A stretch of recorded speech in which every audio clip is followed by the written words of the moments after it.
Hey there, it's Joe Remax. Today, I'm going to change the way you think about the most effective way to sell your home. If you're listing your home for sale, you owe it to yourself to watch this video. The question at hand is it better to list with one agent or multiple agents?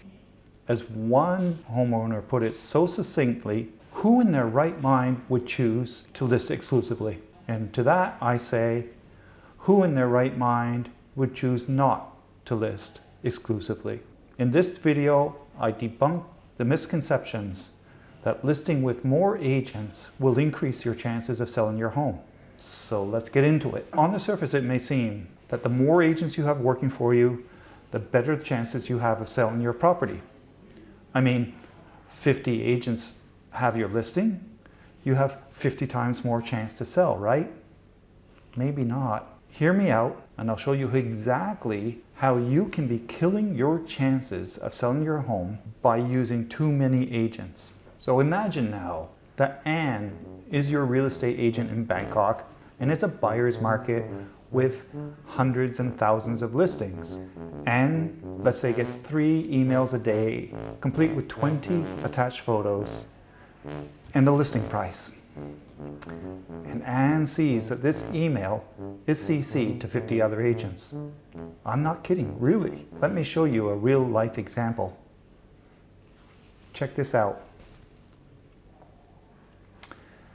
And you know what?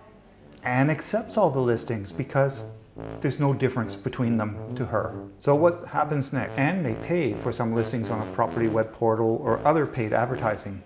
But wait, here comes the first problem for Anne. If she gets 3 emails a day times 30 days in a month, that's 90 new listings in a month. And in a year, times 12, will put you at 1,080 listings. So let's just round it off to an even 1,000 listings a year that Anne, after she's been in business for a year, has.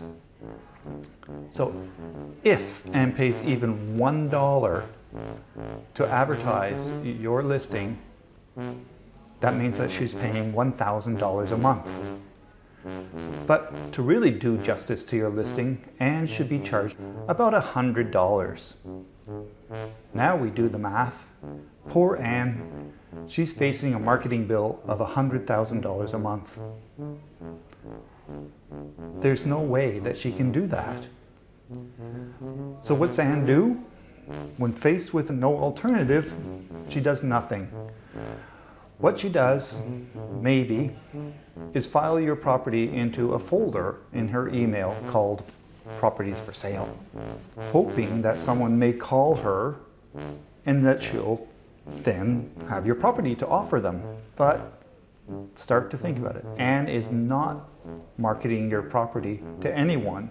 She's waiting for lucky draw for someone to come in and they might match. Here's another problem that Anne faces. Anne, like anyone, has limited memory retention. She probably doesn't have automation. So after about a month, remember we're talking about 1,000 listings, she's probably forgotten about your listing. It's not on the forefront of Anne's mind. And even if she does have a searchable database, she's still waiting for the right buyer to knock on her door asking for something like your property, rather than being proactive and going out and looking for buyers. Remember those 50 agents that were CC'd on the email? So that seller managed to get 50 agents, all doing exactly what Anne does. Anne knows that there are 50 other agents working on this case. So what happens when Anne gets a call from a co-agent that may also have forgotten about this property and says, oh, I'm looking for something like this? And Anne, she better not say anything. Her best bet is to wait and see if that buyer will come to her. If the co-agent can't satisfy the buyer, she has a chance that he'll come to her. But if she mentions your property to that guy and he got one of your emails, there's nothing in it for her. Herein lies the flaw in the idea that more than one agent is actually beneficial. Now, let's take a look at the alternative, that exclusive listing that seemed not to serve you so well. What happens? Let's say that you call another agent. Her name is Liz, and ask her if she's interested in your property. Liz explains that she works on exclusive listings and that she represents only 10 to 20 properties. And you may not be super keen, but you agree to meet Liz. What does Liz do next? She visits your property. She sits down to understand the details of your home. She does a property assessment and a market analysis. Did Anne do that for you? No, because Anne has no reason to. Liz, on the other hand, has a very good reason to. She's going to invest her money in marketing your property, and the price needs to be right, and the two of you need to understand what a good price is. So before she invests her hard-earned money, she wants to know what the value of your property is.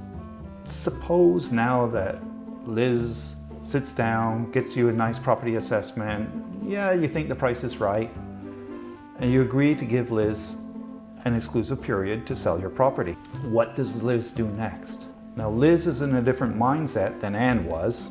Liz is going to do everything in her power to sell your property because she's investing her money. She will not get her investment back unless she sells. So the pressure's still on for her to sell your property, but on Anne, there's no pressure whatsoever. Anne can neglect your properties all she wants, but Liz is going to get out there and she's going to tell everybody she knows about your property. She's going to advertise it, she's going to tweet it, she's going to WhatsApp it, and when a co-agent calls, she's happy to deal with that co-agent because she knows she's got a piece of the deal. Liz goes all out so that she gets her payback. If she doesn't do that, she won't get her payback. Open listing, your listing looks like 1,000 others to Anne. Anne is overwhelmed. She doesn't know what to do with all these. So she keeps them. She doesn't promote them. Probably it's not to her benefit. On the flip side now, Liz, it is very much to her benefit to promote your property. It's very much to her benefit to find a buyer, or she's out of pocket. And that is the motivation for an agent to actually move and sell your property. So I ask you, is it better to have 50 Anns not selling your property to anyone, or one Liz selling your property to everyone?